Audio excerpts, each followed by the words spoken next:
eu disser que toda essa área verde aqui também é zona sul da capital e melhor, que estamos no meio de uma aldeia indígena, você vai acreditar? Pois é, mas é verdade. É a história desses povos que a gente vai contar hoje no Cidade Viva. Vem com a gente.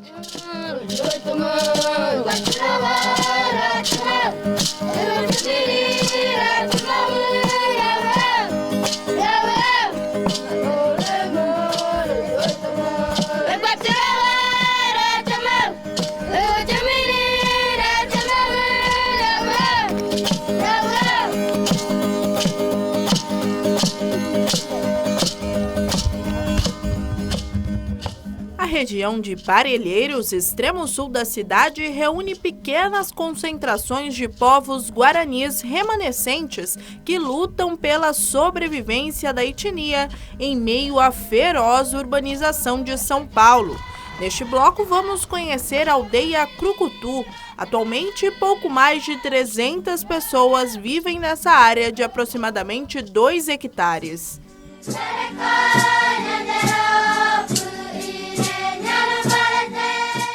Apesar de estar localizada dentro dos limites da capital, não fique imaginando que a aldeia está próxima aos conglomerados urbanos da cidade. Para você ter uma ideia, nossa equipe saiu do centro da cidade para chegar até a aldeia Crucutu, percorreu mais de 56 quilômetros. Contando com o trânsito habitual de São Paulo, o trajeto dura mais ou menos 2 horas. No mapa dá para perceber como a aldeia está bem pertinho de cidades que já fazem parte do litoral paulista, como Cubatão. Depois do longo caminho, a paisagem também indica que estamos bem longe dos centros agitados de São Paulo. Uma das pessoas que vai ajudar a contar a história desse pedacinho de preservação da nossa história aqui no meio de São Paulo é o Olívio. Olívio, muito obrigada pela sua presença e por ajudar a gente a contar essa história aqui no Cidade Viva hoje. Obrigado pelo convite, a gente fica contente quando a imprensa vem aqui, porque a gente pode mostrar um pouco sobre a nossa cultura e as nossas lutas diárias que nunca terminam, né? Olívio, é importante a gente dizer que apesar do fato de existirem alguns povos indígenas aqui em São Paulo, é um fato muito curioso, né? Como é que esses povos começaram a se instalar aqui? Então, na verdade, é sempre uma confusão o povo pensar isso de nós, porque na verdade nós já estávamos aqui, né? Então, os portugueses chegaram aqui em 1500, então já havia populações indígenas. Só que a população, muitas delas foram extintas, foi sumindo. E nós, guaranis, estamos aqui há séculos. E hoje nós estamos aqui numa aldeia chamada Aldeia Crucutu, e a gente luta para que essas terras continuem sendo preservadas e também a gente luta para que seja ampliada. Mesmo sabendo que os índios já estavam por aqui muito antes da chegada da frota de Pedro Álvares Cabral em 1500, os primeiros registros de identificação dessas terras indígenas são de 1983. Desde então, os povos guaranis dessa região lutam pelas terras em que sobrevivem. No ano passado, uma portaria da União declarou que os povos guaranis que vivem por aqui têm a posse dos quase 16 mil hectares que fazem parte da área denominada como Tenondé-Porã. Agora, os guaranis aguardam a FUNAI assinar a demarcação administrativa das terras. A gente acredita que demarcação já é visando o futuro dos nossos filhos, né, dos nossos netos, para que eles possam ter uma boa saúde. A área demarcada, ela garante, né, os direitos aí que estão na Constituição, né, para que eles não sofram o que alguns parentes lá do Mato Grosso sofrem, né, que é o genocídio, né. Então a gente fica muito triste, né, quando a gente ouve e vê na televisão poucas televisões falando sobre o genocídio, né, que acontece lá, né. Então aqui, graças a Deus, a gente não tem esse problema, né. A gente vive um pouco em paz aí com os nossos vizinhos não indígenas, né, que estão tomando conhecimento do que é a demarcação das terras, né. Então a gente sempre fala que não estamos tirando o direito deles, né. Estamos só querendo um pedacinho do Brasil que já era nosso, né? Além das dificuldades da luta pela demarcação definitiva de terras, os índios de São Paulo também têm outra grande preocupação: manter os costumes do povo guarani. Com contato com a tecnologia e os costumes urbanos, principalmente dos adolescentes da aldeia, trazer as tradições ancestrais para perto da comunidade tem sido cada vez mais difícil, segundo as lideranças da aldeia Crucutu. Aqui é uma comunidade indígena, então a gente tem uma cultura muito forte ainda, que como fala Guarani, então as crianças desde pequenas eles aprendem só história Guarani, cultura, tudo em geral. Aqui é uma casa sagrada onde tem os rituais à noite, então as crianças vêm para cá. Agora a gente tem que saber, vem escolas aqui, então a gente conversa, tem televisão, mas a gente sabe que as crianças têm que ser valorizadas, então você tem que educar as crianças, aprender a cultura e valorizar. Porque a gente sabe que se você não preparar essas crianças, eles podem deixar de seguir a cultura. Então é uma luta muito importante, que é fortalecer a cultura. Então por isso que a gente tem aqui o próprio CECI, que é um centro de cultura, onde as crianças têm atividade, porque a cultura ela é diária. Então a criança ela tem que continuar, tem que educar ela a valorizar esse mundo, porque senão os brancos mostram muitas coisas e a criança pode sentir vergonha. Então a criança não pode sentir vergonha de ser índio. Então isso que é importante para nós. Para isso que nós temos o grupo de liderança que orienta, né, os jovens, os mais velhos também nos orientam, né, para que a gente possa ter esse uso, né, da matéria-prima, da fauna, com consciência, né, que tudo que se usa sem controle vai acabando, né.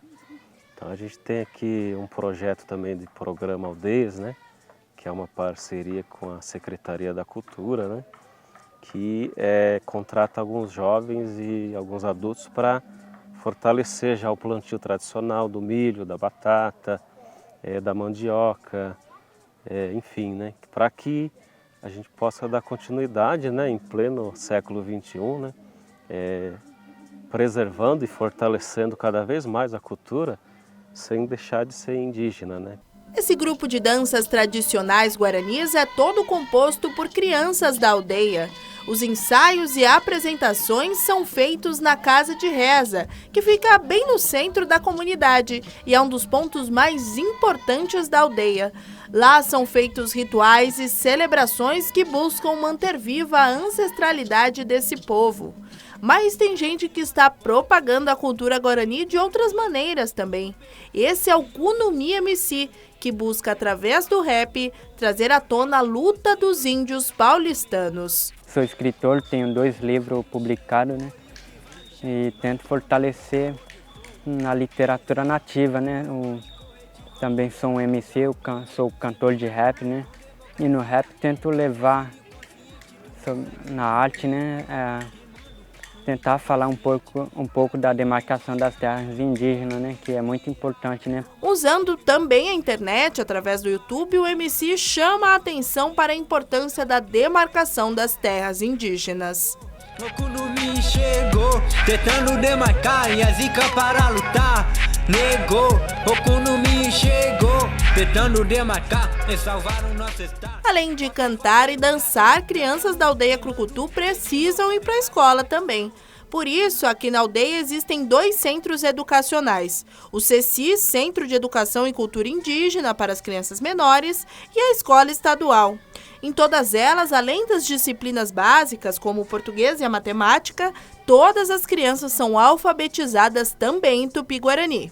Além dos equipamentos de ensino, a aldeia Crucutu também tem uma unidade básica de saúde funcionando regularmente. Hoje a gente tem um médico, né, que faz o atendimento 2 vezes por semana, né?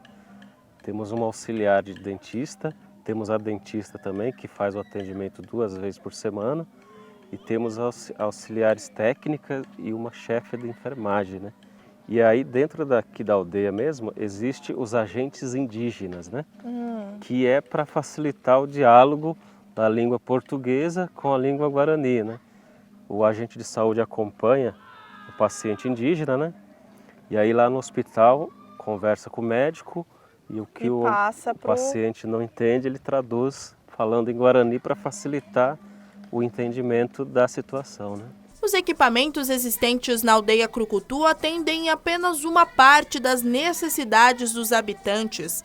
Para se alimentarem, os índios dependem das compras de supermercado. O meio ambiente por aqui é muito prejudicado pela poluição da cidade. Os animais de caça não existem. Bicho por aqui, só as pouquíssimas galinhas e os cachorros que são deixados na aldeia por pessoas de fora que não querem mais seus animais de estimação. Eles são muitos e estão em todas as partes da aldeia.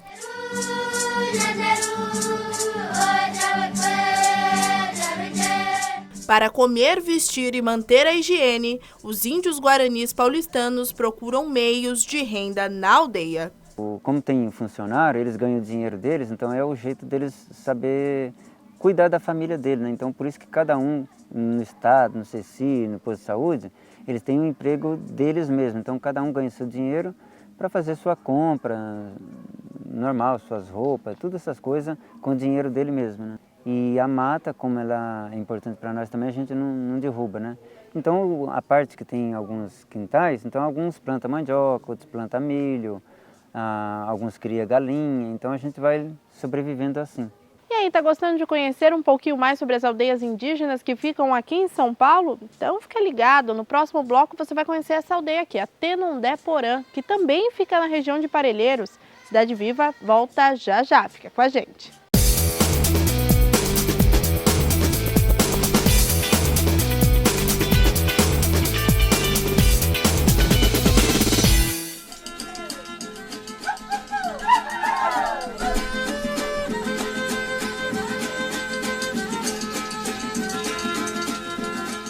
E o Cidade Viva já está de volta. E conforme eu prometi, agora é a vez de conhecer a aldeia Tenondé-Porã, que também fica no extremo sul da cidade. Vem com a gente. A Tenondé-Porã também fica na região de Parelheiros, extremo sul da cidade, e ocupa quase 16 mil hectares. Por aqui, os equipamentos de ensino também são garantidos. E o Adriano é o coordenador da escola infantil aqui da aldeia, que, segundo ele, é um grande instrumento de preservação das culturas guaranis. Adriano, você é a coordenadora educacional do CECI que tem aqui na aldeia, né? Eu queria primeiro que você explicasse como é que funciona esse sistema educacional aqui na Tenondé-Porã. Bom, é assim, né? O CECI surge através de uma necessidade nossa, né? Uma demanda, né? Que antigamente a gente educava as crianças no núcleo familiar mesmo, né? Não precisava ter escola, né? Para ensinar as crianças a ter uma educação, né? Dentro do núcleo familiar já tinha isso, né? Mas conforme a cidade vai se aproximando da aldeia, né? Surgem novas demandas, né? Novas atividades que a gente tem que exercer que levam muito tempo para a gente cuidar das crianças, né? Assim, dentro de casa. Então, o CECI surge através disso, né? Através de novas demandas, como eu expliquei, né? E é assim, ela é voltada somente para a questão cultural nossa, né? A gente ensina tudo dentro da nossa cultura, a forma de ser, a forma como que tem que fazer as coisas, tudo não tem interferência assim dos não indígenas, né? Você disse, conforme a aproximação da cidade vão surgindo novas demandas, Isso. né? Mas, ao mesmo tempo, essa aproximação também faz com que novas culturas, novos conhecimentos cheguem aqui na aldeia. Como é que vocês fazem para conseguir preservar e manter vivas as tradições indígenas aqui tão pertinho de São Paulo? Na verdade é São Paulo, né? Aqui. Mas tão pertinho da urbanização. Uhum. Olha, primeiro que essa aproximação a gente explica para as crianças, né? Que pode trazer algo ruim, pode trazer algo bom também, né? Depende de como a gente usa essa nova cultura que se aproxima, né? Por exemplo, a internet, né? Pra gente como é que eu vou dizer assim, pra gente que trabalha com o público, assim, é muito bom, né? Porque a gente tem como se comunicar com a pessoa que está lá na cidade, outra aldeia, para fazer uma articulação política e tudo, né? Então, mas a gente sempre fala para as crianças que tem que saber usar, né? Só que adolescente é complicado e aqui na aldeia não é diferente. Quase ninguém quer saber de sair do celular. Olha aí, todo mundo vidrado na telinha do smartphone. Ainda mais porque aqui o Wi-Fi é livre.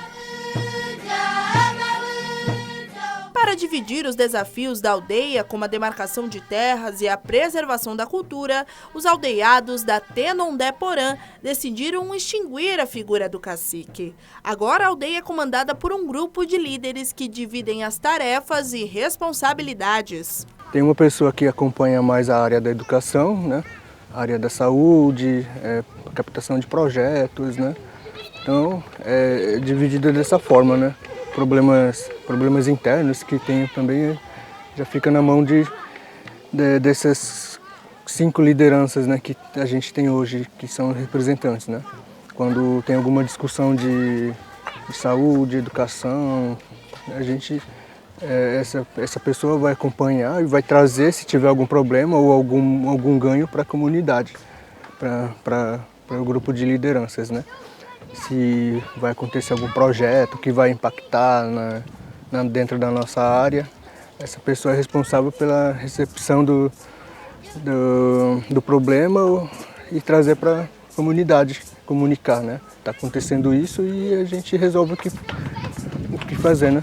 Para contribuir com o maior desafio dos líderes, existe um lugar que é o símbolo das tradições guaranis aqui na aldeia, a Casa de Reza. Bom, agora o Isaac trouxe a gente num lugar muito importante aqui da aldeia, eu diria que talvez um dos mais importantes, e que nós estamos tendo um privilégio de estar, né? Porque, segundo o Isaac, em tempos mais antigos, nos tempos dos ancestrais indígenas, esse lugar aqui, que é a Casa de Reza, nem poderia ser acessado por pessoas não indígenas, não é, Isaac? Sim. Explica primeiro o que acontece aqui nesse lugar. Bom, essa é a nossa casa de reza, né? que eu falei na nossa conversa anterior, que são lugar sagrado, né? Também talvez pode ser considerado também como igreja, né? Onde os guaranis vêm toda tarde, tem canto e dança. Também aqui acho que acontece um pouquinho de tudo, né? Até a organização política também, a nossa conversa com mais velhos, também com as crianças. Eu acho que esse é o lugar principal, onde a gente também se fortalece, tanto espiritual e também nos pedido também para o Nyanderu, que dê a força. Então é esse lugar para nós. Conta um pouco de alguns rituais que acontecem aqui para que as pessoas possam entender. Então, os principais rituais que acontecem aqui é batismo de erva mate, né, que acontece todo ano. Então, para os Guarani é muito importante, né? E também batismo das crianças, onde recebe nome Guarani. Poderia dizer que esse aqui é um centro que mantém vivas as tradições, Sim. até pela forma, pela arquitetura que ele é construído. Sim. É o que mais lembra uma aldeia, né? Uhum. Porque as outras Sim. casas são feitas de alvenaria, Sim. não é? Isso é o que mantém, é o coração da aldeia, né? Podemos Sim. dizer assim. Sim. Então, hoje a gente temos muita dificuldade, né, porque muitas pessoas já perguntam, né, por que ele não é feito de sapé, né? É uma boa pergunta, porque hoje a gente tem um pouquinho de verde, né, que a gente quer preservar, porque se a gente continuar tirando o que tem um pouquinho, vai acabar. Então, como nesse sentido, a gente pensou em fazer cobertura de telha, né? O Isaac tem razão. As áreas verdes precisam ser preservadas na aldeia e essa é uma das grandes missões de todo mundo que mora por aqui. A degradação do meio ambiente causada pela poluição da cidade não permite que o plantio seja suficiente para a alimentação dos moradores da Tenondé-Porã. Mesmo assim, eles insistem em manter viva a tradição de plantar e colher. Hoje a gente tem um pouquinho de dificuldade por conta de não ter espaço, né? Mas a gente sempre vê um lugarzinho que der para a gente plantar, a gente está plantando, né? Milho guarani, mandioca, amendoim, Tem alguns lugares que eu vi também abóbora, melancia também o pessoal está plantando, né? Acho que isso é um jeito de a gente fortalecer também a nossa demarcação, né? E se tivesse mais espaço também seria Sim, provavelmente uma forma de renda certeza, também, né? Com certeza, sim. Quem planta? Os proprietários das casas? Aqui, por exemplo, quem que é responsável? Então, aqui é um espaço do Cecine, que a gente trabalha com as crianças e a gente também incentiva as crianças para que eles futuramente eles tenham essa vontade de plantar alguma coisa, né? Porque até mesmo a gente sabe que o plantio assim um plantio orgânico é mais saudável, que a gente sempre conversa com as crianças, até mesmo com os adultos. Aproveitando que a gente está falando de alimentação, que eu acho que é uma curiosidade que aparece mesmo, um índio paulistano que mora aqui na cidade grande, qual é a base da alimentação de vocês? Vocês acabam tendo que comprar no mercado? Como é que funciona isso? Então, é mais uma preocupação, né? Porque hoje, se você quiser pescar, você tem que ir lá no mercado, lá no peixaria, né? Se você quiser comer um carne, você tem que ir lá no açougue, né? Então, a gente pensa muito como reverter essa situação, né? Mas futuramente eu tenho certeza que se a gente conseguir essa demarcação, com certeza a gente vai viver como a gente vai plantar o nosso próprio alimento. Para comprar comida e suprir as outras necessidades, a Tenondé Porã segue os modelos da aldeia Crucutu e vive da renda dos funcionários das escolas e UBS e da venda de artesanatos.